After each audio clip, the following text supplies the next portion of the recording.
Hey guys, I am Alexander, and I'm going to be trying problem number 4 from our first video group presentation assignment. And this problem says if A plus B plus C is equal to 0, show that A cross B is equal to B cross C is equal to C cross A. Now when I first read this problem, the first bit of information that stuck out to me was just this first part. A plus B plus C is equal to 0. This immediately told me that their vector sum is equal to 0, which means that every component in its specific direction for each vector is going to have a sum of 0. So the x components, add them up, should be 0. Y components, sum them up, they should be 0. And the z component summed up should be 0. This gives us a guideline for the points that we get to pick to make our cross products. So I've got some points set up right here. Our first vector A is going to have points 2, 1, negative 1. Vector B is going to have the coordinates negative 3, 0, 0. And vector C is going to have the coordinates 1, negative 1, and 1. And we can check to see that these have a vector sum of 0. So we sum the x components, 2 plus negative 3 plus 1 does in fact equal 0. 1 plus 0 plus negative 1 is also equal to 0. And our last one, negative 1 plus 0 plus 1 is also equal to 0. So we have a 0 vector. We have what we want, a vector sum of 0. So now we can take our cross products. A cross B, ijk. We've put our A components here and our B components here. And then we take our cross product. So in the I direction, we have 1 times 0 minus negative 1 times 0, 0 minus 0. Minus j times 2 minus 0, 2 times 0, minus negative 3 times negative 1, which is 3. Plus k, which is going to be 2 times 0, which is 0, minus negative 3 times 1, which is negative 3, which gives us a final determinant of 0i plus 3j plus 3k. Keep this in our back pocket. This is going to look really similar here in a little bit.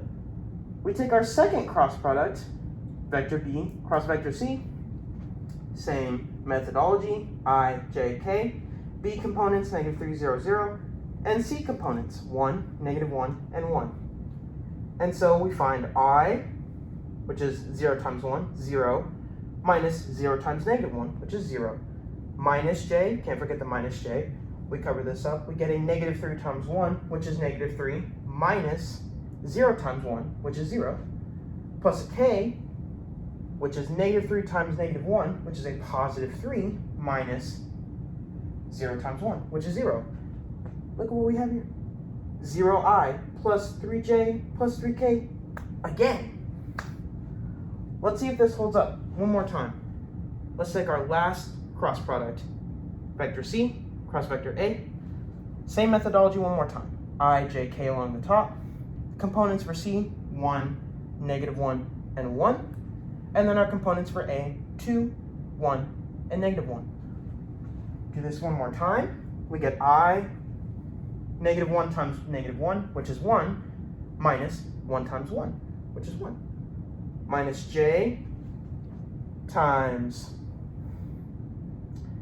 a 1 times a negative 1, which is negative 1, minus a 1 times 2, which is 2, plus k times a 1 times 1, which is 1, minus negative 1 times 2, negative 2. Whoa, what is that? 0i plus 3j plus 3k. Holy cow, guys.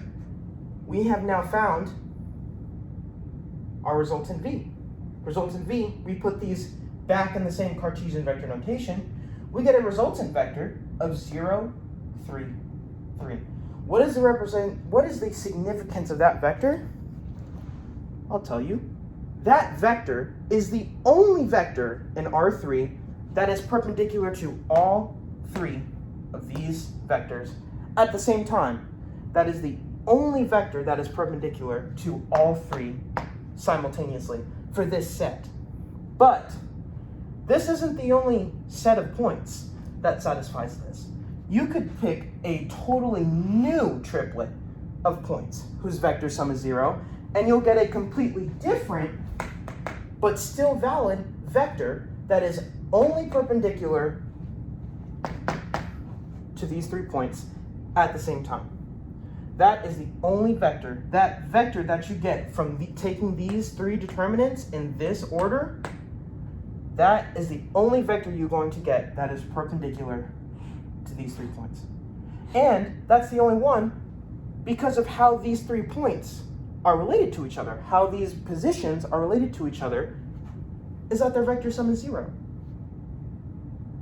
That's the significance of this relationship, because the position of these vectors is the vector sum is equal to 0. We're going to get a special vector that's only perpendicular to all 3 of those points.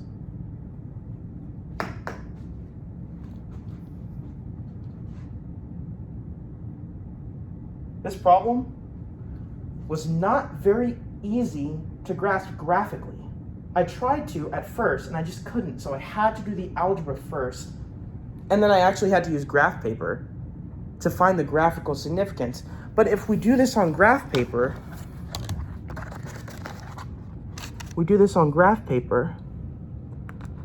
our final sum, vector v, it is the only vector that's perpendicular to A, B, and C.